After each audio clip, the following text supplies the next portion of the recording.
10 दिसंबर 2024 की साकार मुरली से होमवर्क। आज की मुरली से हम लक्ष्य लेंगे, विश्व का मालिक बनने के लिए वारिस बन बाप पर बलिहार जाना है। आज की मुरली से हम स्वमान लेंगे, मैं विशेष आत्मा हूँ। अपनी चलन द्वारा और रूहानी रॉयल्टी की झलक और फलक का अनुभव करना है और दूसरों को अनुभव कराना है। रॉयल्टी ही विशेष आत्मा की विशेषता है जिसके द्वारा सेवा होती है। और आज की मुरली से रिफ्लेक्शन करेंगे, वारिस आत्मा की विशेषताएं मैंने अपने जीवन में कहाँ तक धारण की है और पुरुषार्थ करेंगे। जो वारिस आत्मा की विशेषताएं हैं, आज बाबा ने उस पर अटेंशन दिलवाया। वारिस उसे कहेंगे जो कर्म योगी होता है, जिसकी अवस्था एक रस होती है, ट्रस्टी होता है, आज्ञाकारी होता है, योग युक्त होता है और निस्वार्थ सेवाधारी होता है। तो पहली विशेषता है कर्म योगी। बाबा ने कहा दिन में कर्म योगी होकर के धंधा करना है, अर्थात अपने कर्म में लगना है। बाबा ने कहा खाना बनाना है, धंधे में बिजी रहना है। हम कर्म योगी हैं, हम कर्म सन्यासी नहीं हैं। फिर बाबा ने कहा अगर धंधा करते समय नहीं मिलता है तो रात को बाबा को याद करो और सवेरे उठ करके बाबा को याद करो। तो अर्थात सारा दिन, जैसे बाबा ने एग्जाम्पल दी, ब्रह्मा बाबा बच्चों से खेलते कूदते भी बाप की याद में रहते थे, ऐसे हमें भी हर कर्म करते हुए बाबा की याद में रहना है। दूसरा है वारिस की क्वालिटी, एक रस अवस्था। एक रस अवस्था कैसे रखनी है उसकी विधि बाबा ने बताई। सबके साथ मीठा बन कर के रहना है, अर्थात अपने स्वभाव को मीठा रखना है। और दूसरा है, बाबा ने कहा कि याद के ऊपर पूरा अटेंशन देना है।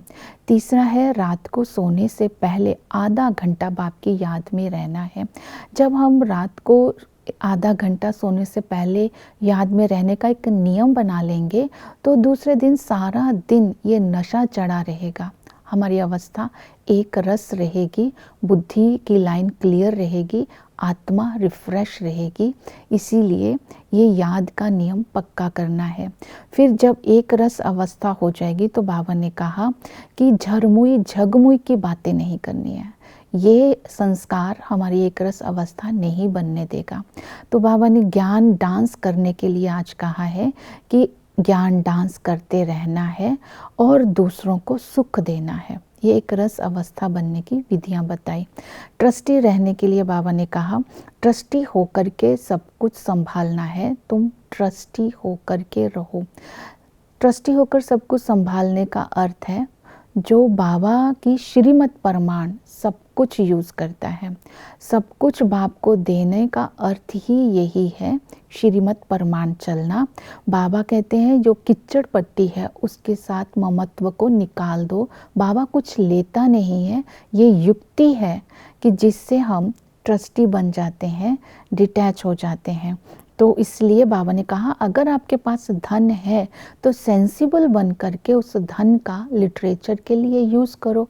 फिर बाबा ने बोला ट्रस्टी के साथ साथ नष्टो मोहा भी बनना है।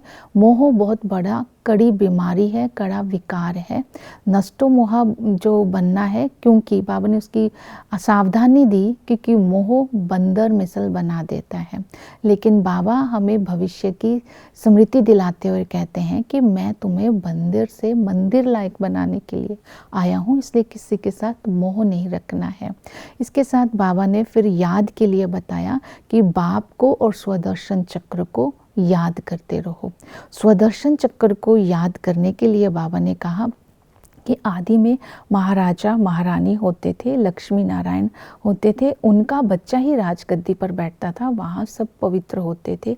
मध्य में जब आते हैं तब तमोगुणी बन जाने के कारण, विकारों के नशे के कारण मर पड़ते हैं, अर्थात विकारी बन जाते हैं। तो बाबा अंत में आकर के हमें स्मृति दिलाते हैं कि तुम्हें रचता और रचना का ज्ञान बुद्धि में रख पावन बनना है। तो इस तरह योग युक्त जितना बनेंगे उतना बाप की याद से आत्मा के विकर्म विनाश होंगे। उसके साथ बाबा ने याद दिलाई, योग युक्त रहने के लिए बलिहार जाना है, बाप को अपना वारिस बनाना है। जब हम बाप पर, इस संगम युग पर बलिहार जाते हैं तो बाप हमारे लिए 21 जन्मों का हमें वर्षा देते हैं।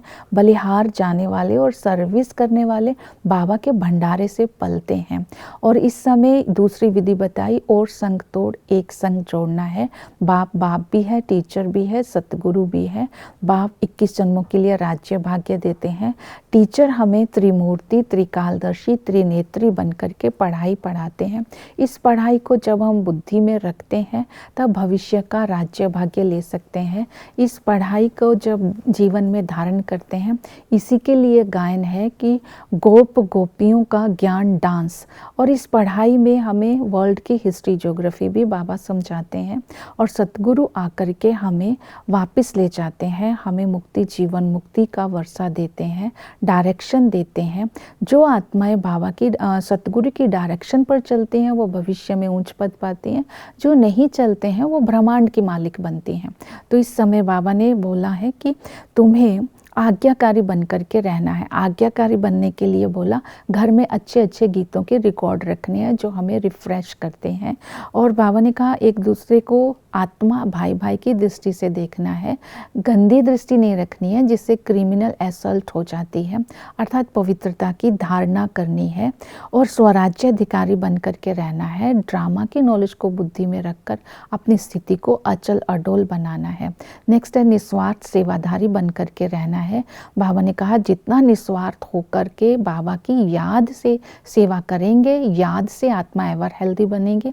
जब हम निस्वार्थ भाव से सेवा करेंगे तो डबल लाइट रहेंगे, खुशी रहेंगे और दूसरों को भी इस ज्ञान की अनुभूति करा करके बाबा का परिचय दे पाएंगे। ओम शांति।